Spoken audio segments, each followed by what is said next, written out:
ये क्या हुआ? ये किस तरह का मामला है? हमारे गांव में 2 दिन से सूरज डूब नहीं रहा और दूसरी तरफ तुम्हारे गांव में 2 दिन से सूरज उग नहीं रहा।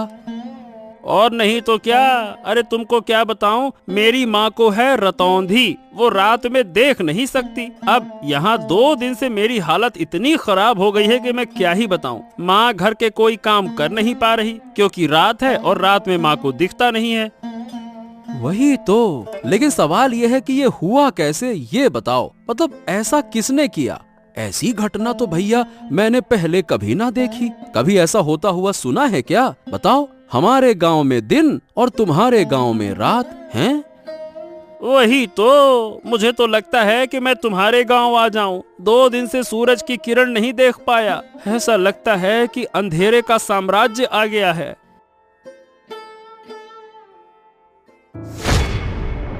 अरे अरे अरे अरे, ये क्या हुआ? ए भैया, तू ऐसे गिर काहे पड़ा? हरेंद्र, क्या हो गया तुझको? अरे मतलब क्या हो गया, मुझे खुद समझ नहीं आ रहा। मैंने तुम्हारे गांव में आने के लिए जैसे ही कदम बढ़ाया और झटका लगा। बाप रे, मैं तो तुम्हारे गांव में प्रवेश ही नहीं कर पा रहा हूँ। ऐसा लग रहा है कि जैसे बीच में कोई दीवार खड़ी हो।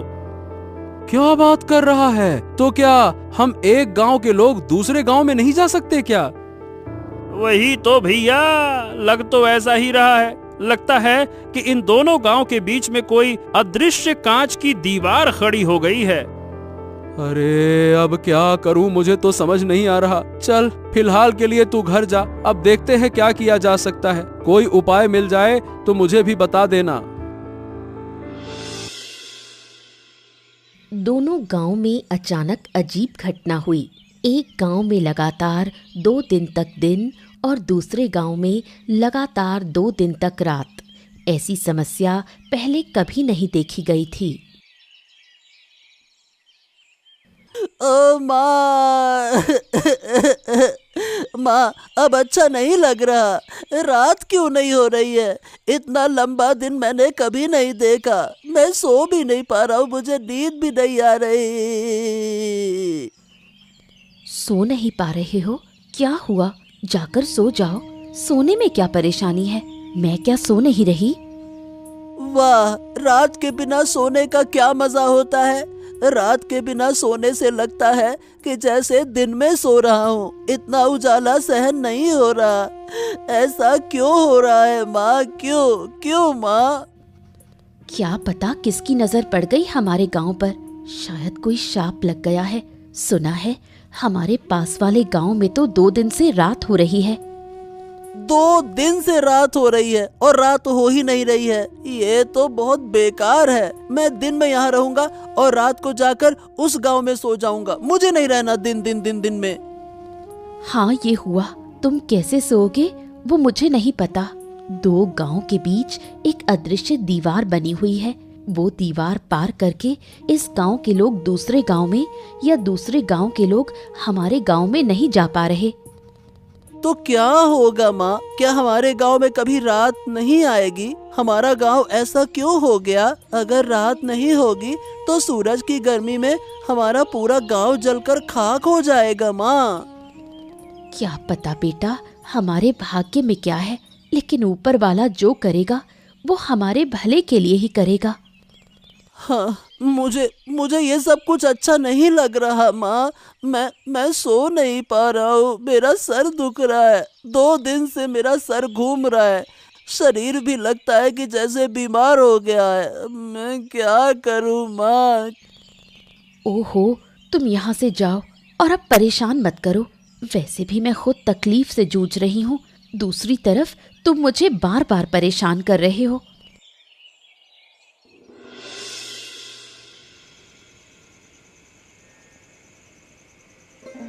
रात के गांव में हरेंद्र की माँ शांता बूढ़ी रहती है, जिसे रात को दिखाई नहीं देता। इस वजह से अब जब गांव में रात हो गई है तो शांता बूढ़ी काफी मुश्किल में पड़ गई है। हरेंद्र, ओ हरेंद्र, कहाँ गए तुम? यहाँ आओ, मुझे बाहर ले जाओ। मुझे कुछ भी नजर नहीं आ रहा। अरे बस बस बस बस, आ गया माँ, आ गया। और कितना पुकारोगी? अरे तुम्हारी तकलीफों ने मुझे बेहाल कर दिया है। 2 दिन से तुम मुझे एक पल भी शांति से बैठने नहीं दे रही हो। हरेंद्र हरेंद्र हरेंद्र, कहाँ है, जल्दी आ जल्दी आ। अरे मुझे भी तो बैठने दो। क्या तुम मुझे बोझ समझने लगे हो क्योंकि मैं बूढ़ी हो गई हूँ? जब मैं स्वस्थ थी तब तुमने मुझे पाल पोस कर बड़ा किया, अब तुम मुझे बोझ समझने लगे।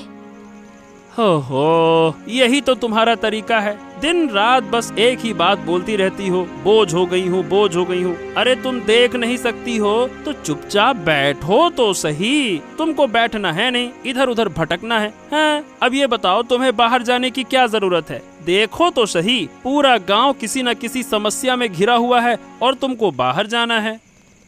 क्या तुम्हें अकेले को समस्या है, गांव के और लोग नहीं? तुम्हें क्यों इतनी तकलीफ हो रही है? ऐसा है अम्मा कि मेरी तरह किसी के पास ये रतौंधी वाली माँ नहीं है जिसे लेकर वो परेशान हो। नहीं तो कोई काम तुम्हारे लिए अब नहीं है। घर के सारे काम मुझे करने पड़ते हैं और तुम्हारी देखभाल भी तो मुझे ही करनी पड़ती है। बस बस, मेरी और देखभाल करने की जरूरत नहीं। जिस दिन मर जाऊंगी उस दिन तुम समझ पाओगे। तुम लोग बड़े होकर शायद बूढ़ी माँ को ऐसी हालत में छोड़ देते हो। ओहो, बस बस बस बस बस, अब ऐसी बातें मत करो। चलो बताओ कहाँ जाना चाहती हो, मैं तुम्हें लेकर चलता हूँ। फिर खाना भी बनाना है, तुम्हें खाना देना होगा, फिर बर्तन साफ करने हैं, तुम्हारा बिस्तर लगाना है, बहुत सारा काम है। चलो जल्दी बताओ कहाँ जाना है। दूसरी ओर दिन और रात वाले दोनों गांव के बीच ही एक बुढ़िया का घर है। बुढ़िया और साधु के बीच काफी बातचीत है। क्या काम किया आपने? आपका तो जवाब ही नहीं। मुझे तो विश्वास ही नहीं था कि आप ऐसा बड़ा काम कर पाएंगे। मैंने पहले कहा था कि मेरी शक्ति पर संदेह मत करना। मेरी शक्ति के बारे में किसी को अंदाजा भी नहीं है। पहले जितना संदेह था अब वो भी खत्म। एक गांव में लगातार दिन और दूसरे गांव में लगातार रात कर देना बड़े बड़े साधु भी ऐसा नहीं कर पाते। तो बताइए, क्या आप खुश हैं? अगर खुश हैं तो अब मेरी फीस मुझे दे दीजिए। मैंने यूं ही रिस्क लेकर ये बड़ा काम नहीं किया। अरे, आपके पैसों को लेकर मैं भाग थोड़ी ना जाऊंगी। मुझे तो बहुत मजा आ रहा है। दोनों गांव के लोग कैसे बेहाल हो गए हैं। मैं आपको जरूर पैसे दूंगी, साथ में इनाम भी दूंगी। आपने मुझे खुश कर दिया। फिर और क्या कहना है? किस्मत अच्छी रही कि आप मिली, तभी तो मुझे ऐसा काम करने का अवसर मिला, वरना यूं ही किसी काम से लाभ नहीं होता। ये सब मैंने सोचा था। मैं चाहती थी इन दोनों गांव को सबक सिखाऊं। अब आपके जरिए मैंने अच्छे से सबक सिखा दिया। अब देखिए धीरे धीरे क्या होगा। दोनों गांव तबाह हो जाएंगे। दिन के बिना रात नहीं बन सकती।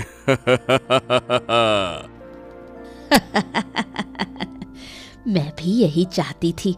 मैंने इस दिन का बहुत इंतजार किया है। अब मैं उन्हें हर तरह की तकलीफ दिखाकर सिखा दूंगी कि दुख और अपमान क्या होता है। अब वो मेरा कभी अपमान करने की हिम्मत नहीं करेंगे। मैं चाहती हूँ कि इन दोनों गांव के बीच सिर्फ मैं बची रहूं और कोई ना रहे। अरे अरे बेटा, अरे रुक जाओ बेटा, इस तरह से क्यों दौड़ते हो? क्या हो गया? अरे रुक जाओ, गिर जाओगे। बेटा रुको रुको।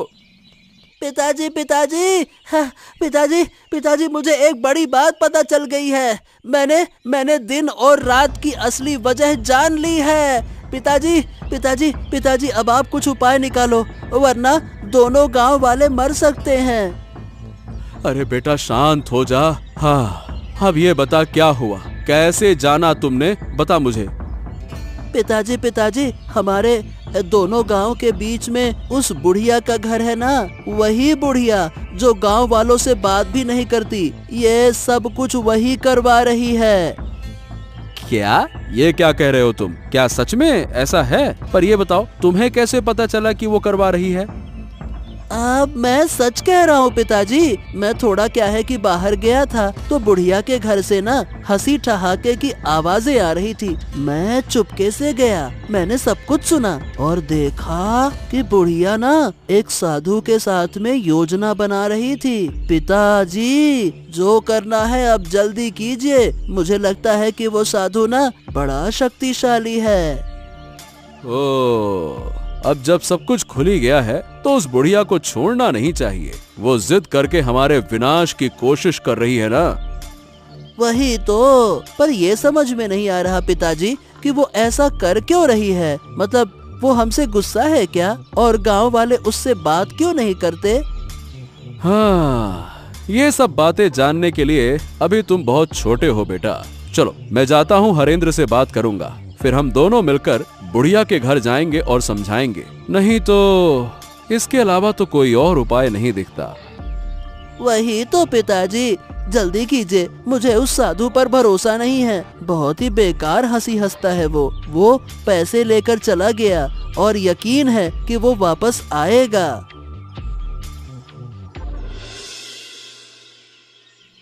कैलाश और हरेंद्र जब बुढ़िया से सच्चाई पूछते हैं तो बुढ़िया सीधे इनकार कर देती है।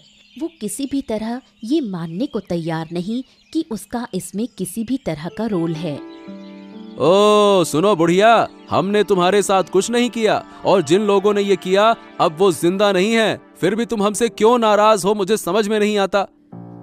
नाराज ना रहूं तो क्या करूं? तुम लोग मेरे किसी काम के नहीं। मैं यहाँ अकेली हूँ, मुझे कितनी मदद चाहिए तुम्हें इस बात का अंदाजा भी है।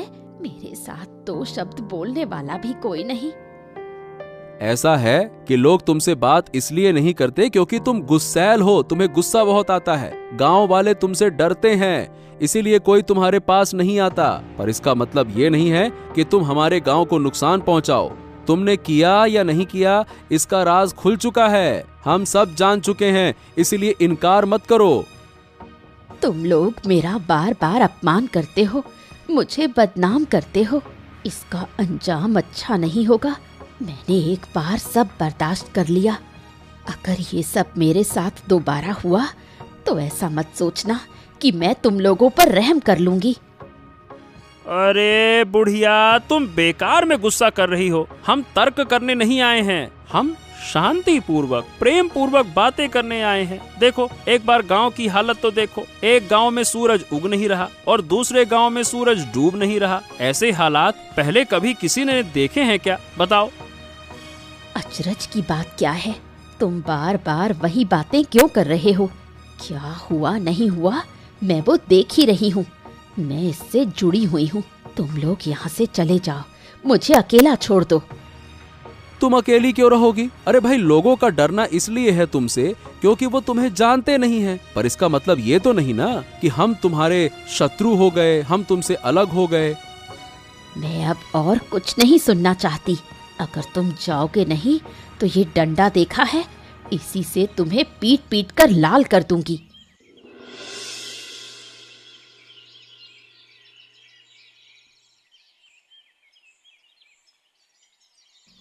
क्या तुम सच में उस बूढ़ी के पास गए थे? रिशान ने मुझे बताया। कुछ फायदा हुआ क्या? हाँ, जितना समझ में आया उससे ये पता चला कि आराध्या, वो जो बुढ़िया है ना, वो दोनों गांव पर बहुत गुस्सा है। इसीलिए बूढ़ी ने किसी साधु की मदद से हमारे इन दोनों गांव के साथ में ऐसा किया। तो क्या इन दोनों गांव को फिर पहले जैसा करना संभव नहीं? ऐसा लगता तो नहीं है। मैंने और हरेंद्र ने मिलकर बूढ़ी को वैसे तो बहुत समझाने की कोशिश की, पर सही बताऊं बूढ़ी सुनना ही नहीं चाहती है। वो किसी भी तरह से हमारी बात समझना ही नहीं चाहती है। सच में मुझे तो डर लग रहा है। अगर ऐसे ही चलता रहा तो गांव में कोई नहीं बचेगा। धीरे धीरे सब कुछ नष्ट हो जाएगा। तुम सब लोग चिंता मत करो, देखना मैं सब ठीक कर दूंगा। वाह वाह वाह वाह वाह, सुन रही हो इसकी बातें? हम यहाँ इसके पिताजी कुछ कर नहीं पा रहे, उन्होंने हमें लाठी से खदेड़ दिया, अब ये जाकर ठीक करेंगे। क्यों महाशय? तुमने भी ना इस लड़के की बात मान ली है। इसे इन चीजों की क्या समझ? उसने जो कहा वही बहुत है। अरे माँ, मैं यूं ही नहीं कह रहा, मैं सच कह रहा हूँ। मैं सब कुछ ठीक कर दूंगा, तुम लोग देख लेना। उस साधु को मैं जानता हूँ, अगर मैं उसे एक बार पकड़ लूंगा तो उसे नष्ट कर दूंगा। बहुत मारूंगा मैं उसे गुच्छे बना के। अच्छा अच्छा अच्छा अच्छा, समझ गया। लेकिन हाँ, फिर कोई शरारत करने से पहले जरा सोच समझ कर। वैसे भी हमारी मुश्किलों का अंत नहीं है। अब आगे क्या होगा समझ नहीं आता। कहीं तुम्हारी हरकतों से वो बुढ़िया और गुस्सा ना हो जाए। नहीं पिताजी, मैं शरारत परारत नहीं करता। अब मैं बड़ा हो गया हूँ। पर हाँ, आप चिंता मत कीजिए, अब आगे जो होगा अच्छा ही होगा, देख लेना। अब बहुत बातें हो गई, तुम दोनों जाओ और हाथ मुंह धोकर आओ, मैं खाना देती हूँ।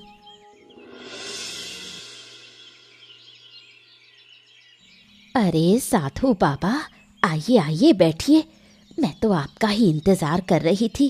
कितनी बातें हुई, आपको तो कुछ पता ही नहीं। क्या बात है? फिर क्या हुआ? कोई नई कहानी हुई क्या? गांव वालों को सब पता चल गया है कि ये मैंने ही किया है, पर मैंने इनकार कर दिया। सब मेरे पास आए थे, मैंने उन्हें भगा दिया। उनका इस विपत्ति में पड़ा हुआ चेहरा देखकर मुझे कितनी खुशी हुई। ठीक है, तुमने इनकार किया, ये अच्छी बात है। लेकिन पर जब लोग शक करते हैं तो बिना कुछ जाने, बिना किसी वजह के शक नहीं करते। कुल मिला के बात ये है कि किसी तरह से कोई हमारी बातें सुनकर गया है। कौन सुनेगा? मेरे घर के आसपास कोई नहीं आना चाहता। वो मुझे डायन कहते हैं, बोलते हैं मैं काला जादू करती हूँ। धीरे धीरे तुम्हारे मन का सारा दुख दर्द मिट जाएगा, है ना? अरे ये मेरा कमंडल कहाँ गया? अभी तो यहीं रखा था। ओहो, मेरे कमंडल में विशेष जल है, कहाँ चला गया? अरे कहाँ गया? मुझे ढूंढना होगा। अरे ए लड़के, मेरा कमंडल दे दे। मैं कह रहा हूँ मेरा कमंडल दे दे। तेरी इतनी हिम्मत कि मेरा कमंडल तू चुराए? मैं तुझे छोड़ूंगा नहीं। उसे पकड़ो, उसे रोक लो, वरना बड़ा नुकसान होगा। हमने जो झूठ बोला है वो पकड़ में आ जाएगा। उसे पकड़ना ही होगा। मेरा कमंडल उसके पास है और उस कमंडल में विशेष जल है। उसी जल से मैं फिर से इस गांव का रात और दूसरे गांव का दिन दूर कर दूंगा। चिंता मत करो। अब क्या होगा? सब कुछ तो फिर से पहले जैसा हो गया। उस बच्चे से कमंडल ले आऊंगा और फिर इन गांवों का दिन रात बदल दूंगा। तुम चिंता मत करो। हाँ।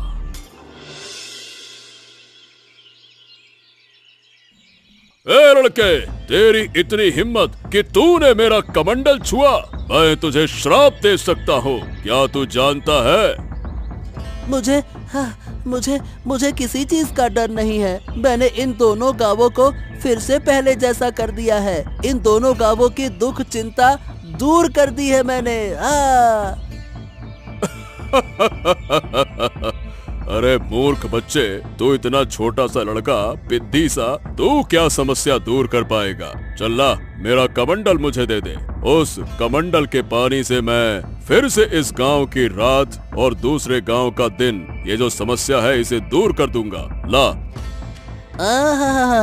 मैं कभी ऐसा होने नहीं दूंगा। मैं इस कमंडल का पानी फेंक दूंगा, फिर देखता हूँ कि तुम दोबारा से एक गांव में रात और दूसरे गांव में दिन कैसे कर पाते हो। ए लड़के, मुझसे चालाकी मत कर, वरना इसका बहुत बुरा परिणाम भुगतना होगा।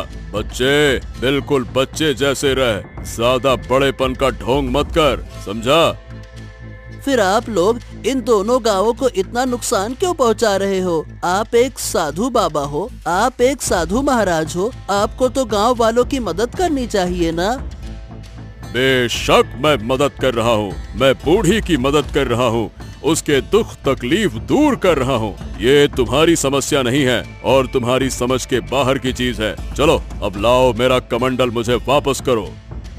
नहीं नहीं नहीं नहीं नहीं, मैं नहीं देने वाला। मैंने कह दिया ना, नहीं दूंगा, नहीं दूंगा तो नहीं दूंगा। किसी भी सूरत में तुम्हें ये कमंडल नहीं मिलेगा।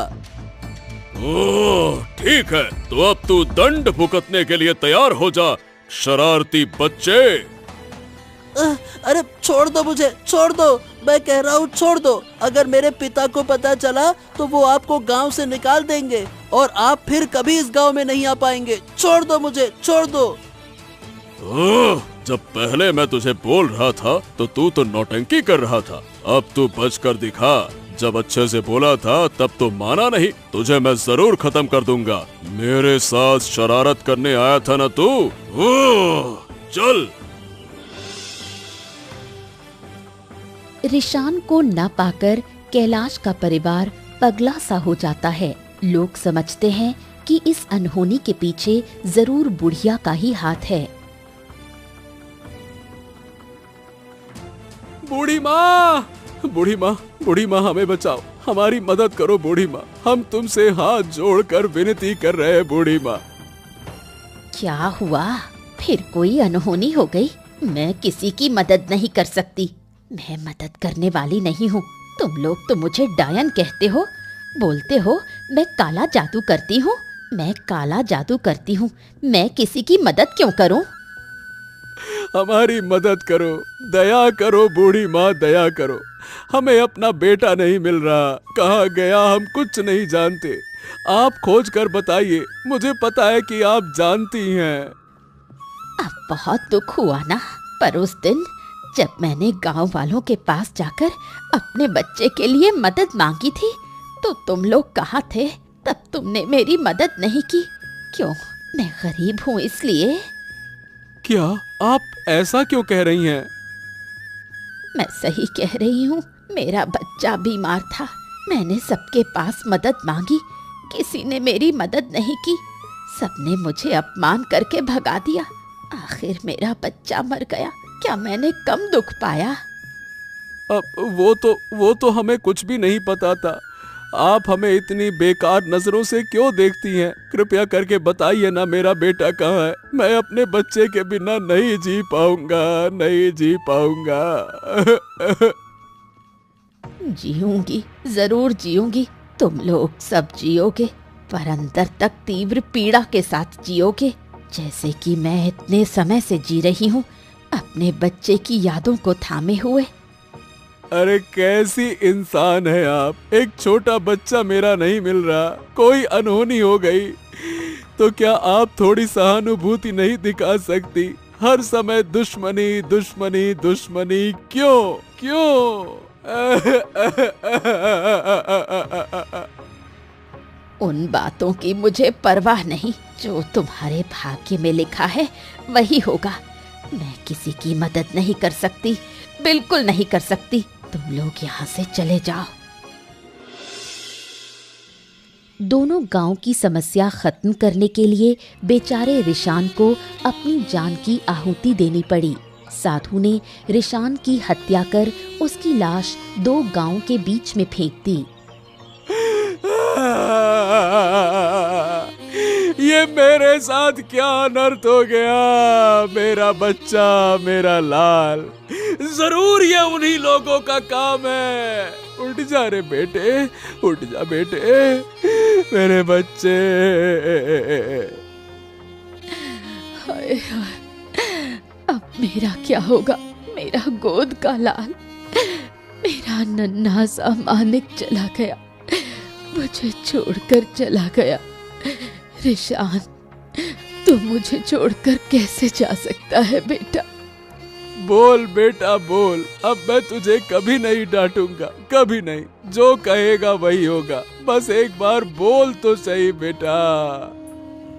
जिन लोगों ने मेरी गोद से मेरा बच्चा छीन लिया, ऊपर वाला उनका न्याय करेगा। मैं किसी को नहीं छोड़ूंगी, किसी को नहीं बख्शूंगी। शांत हो जाओ आराध्या, इसका बदला मैं जरूर लूंगा। मैं किसी को छोड़ूंगा नहीं। मेरे छोटे से बच्चे पर जरा सा भी तरस नहीं आया उन्हें। उसने ऐसा क्या किया था जो उसे इतनी बड़ी सजा मिली? मैं छोड़ूंगा नहीं। वो तो छोटा था, उसे क्या पता इन सब बातों का। उन्होंने ये सब कैसे कर दिया? एक छोटे से बच्चे को मार दिया। उनका दिल जरा भी नहीं कांपा। क्या वो लोग इंसान हैं? मैं अपने बेटे के शरीर को छूकर कसम खाता हूँ कि जिन्होंने ये किया उन्हें मैं किसी हालत में माफ नहीं करूंगा। उन्हें सजा जरूर मिलेगी। बस भाई बस बस बस, चलो उठो, अब हमें आगे का इंतजाम करना होगा। चलो रिशान को, बच्चे को लेकर चलो चलो।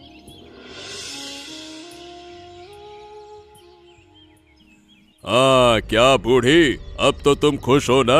तुम्हारी मनोकामना धीरे धीरे पूरी कर रहा हूँ। अब तुम मेरी तरफ भी थोड़ा ध्यान दो। अरे आप चिंता मत कीजिए, आपके सारे पैसे मैं दे दूंगी, कोई दिक्कत नहीं होगी। आप बस इसी तरह मेरा काम करते रहिए। मैं इतनी खुश पहले कभी नहीं हुई। अगर तुम चाहो तो मैं तुम्हें और भी खुश कर सकता हूँ। जरूर चाहती हूँ। मैं चाहती हूँ कि इन दोनों गांव का एक भी बच्चा जिंदा ना बचे, सबकी गोद खाली हो जाए। आज जो लोग रो रहे थे उन्हें देखकर मुझे कैसी पिशाची सी खुशी मिल रही थी, क्या बताऊं। बहुत बढ़िया, बहुत बढ़िया। तो तुम पैसों का इंतजाम करो, मैं एक एक करके इन दोनों गांव के सारे बच्चों को मार दूंगा। मैं वादा करता हूँ कि इन गांव में एक भी बच्चा जिंदा नहीं रहेगा। यही तो मैं चाहती हूँ, मैं इसी दिन का इंतजार कर रही थी। बेटे, तू ऊपर बैठा देख रहा है ना? देख, तेरी माँ तेरी मौत का बदला ले रही है। जो दर्द मुझे हुआ था वही दर्द अब मैं सबको दूंगी। इतनी जल्दी खुश मत हो, हमें धीरे धीरे सब करना होगा। आज से हर रात इन दो गांवों में एक एक बच्चा गायब होगा और मैं उसका बलिदान दूंगा। इससे तुम्हारा भी फायदा होगा और मेरा भी स्वार्थ सिद्ध होगा। कोई दिक्कत नहीं, मैं हर रात तुम्हें बच्चों को पकड़ने में मदद करूंगी। जरूरत पड़ी तो खुद पकड़ कर लाऊंगी। सब मुझे डायन कहते हैं, अब मैं उन्हें दिखाऊंगी असली डायन क्या होती है।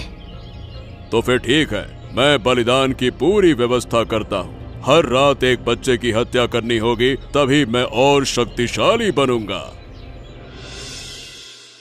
नहीं, अब ये सब कुछ और नहीं चलेगा। मैंने अपने बेटे को खो दिया है। मैं नहीं चाहता कि किसी और का बच्चा ऐसे मरे। बच्चे को खोने का दर्द मैं अच्छी तरह से जानता हूँ।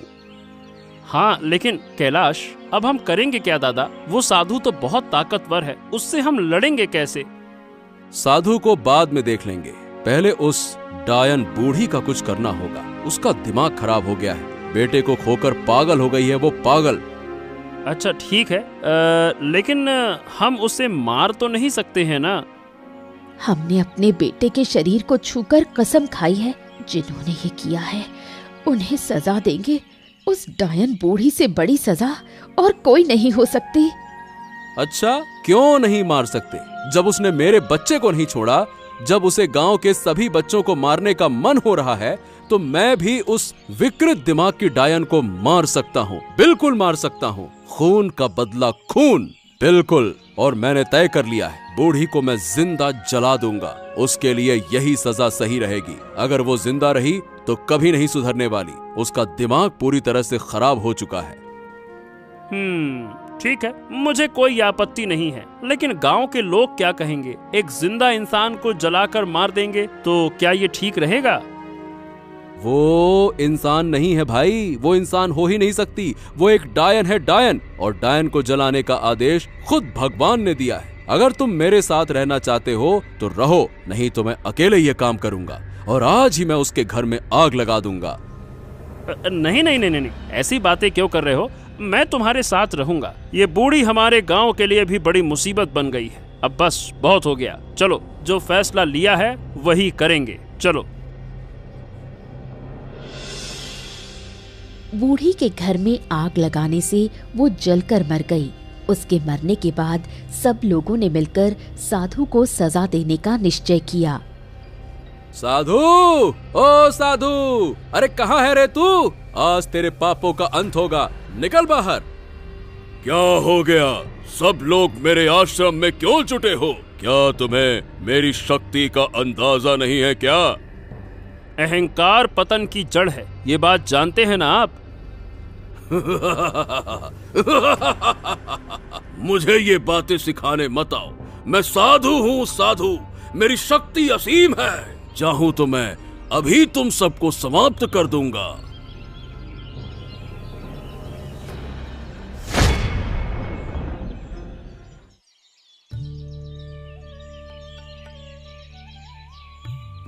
हाँ, आखिरकार हमारे गांव से बुरी नजर हट गई। अब हमारे गांव पर फिर कोई विपत्ति नहीं आएगी। अगर फिर कभी कुछ हुआ तो हम सब मिलकर उसका सामना करेंगे।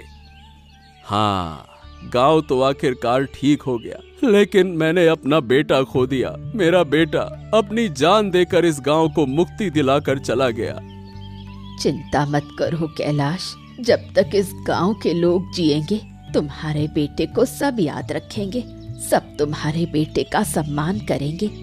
पीढ़ी दर पीढ़ी तुम्हारा बेटा हमारे इन दोनों गांव के बीच जिंदा रहेगा। ऐसा ही हो बूढ़ी माँ, ऐसा ही हो। लेकिन अब से हमें ये भी ध्यान रखना होगा कि बूढ़ी के बेटे जैसा कोई और बच्चा किसी बीमारी में आकर मदद ना पाकर मर ना जाए, वरना हर घर में ऐसी डायनें पैदा हो जाएंगी। बिल्कुल सही कह रही हो आराध्या, हम सब एक दूसरे का ध्यान रखेंगे। ये दोनों गांव अब से अलग नहीं रहेंगे, बल्कि हमेशा एक दूसरे की मदद करेंगे। ऐसा ही हो, और मैं अनुरोध करूंगी कि मेरे बेटे के लिए सब लोग प्रार्थना करें, सब मेरे बेटे को याद रखें, सुख शांति से रहें। ऐसे ही मजेदार किस्से देखने के लिए हमारे चैनल को सब्सक्राइब करना ना भूलें।